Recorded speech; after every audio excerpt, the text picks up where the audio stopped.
దేవుని సొత్తైన దేవుని బిడ్డలారా, దేవుని ఆత్మ మీతో మాట్లాడుచున్నదేమనగా, ఈ పరిశుద్ధాత్మ అయినటువంటి మహిమ కలిగినటువంటి కొండ మీద దేవాది దేవుడు మాట్లాడుచున్నాడు. లెమ్మో తేజరిల్లెమ్మో, యెహోవా మహిమ నీ మీద ఉదయించబోచున్నది. మన హృదయాలన్నీ ఏం చేయాలంటే నవ్వాలి. లేస్తే ఎక్కడ కూర్చున్న ఆ స్థలంలోంచి లేచి ఆ స్థలంలోంచి నడిచి దేవుని కొరకు ప్రయాసపడి ఆయన చిత్తాన్ని గుర్తించి ఆయన కొరకు ప్రయాణం చేస్తే నీ మీద యెహోవా ఆత్మ దిగి నిన్ను లేపుతుంది.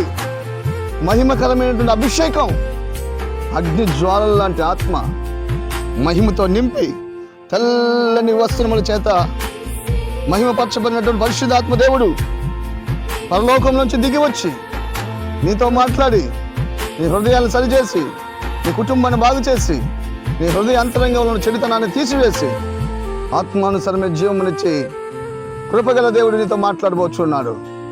ఈ రాత్రి నీతో మాట్లాడబోతున్నాడు. హృదయాలు విప్పు. దేవుని కోసం సాగిలు పడి పశ్చాత్తాపడి కన్నీరు కాచి పాపాన్ని ఒప్పుకుంటే యెహోవా వెలుగు నీ మీద ఉదయించునగాక. పరిశుద్ధాత్మ దేవుడు నీ మనసును తిప్పి నిన్ను నీ కుటుంబాన్ని దేవుని కొరకు ఆయుధపరచబడినట్లు దేవాది దేవుడు నిన్ను వాడుకొని నీ కార్యములు జరిగించి నీకు నెమ్మది సమాధానం సమకూర్చబడునుగాక. ఆమేన్.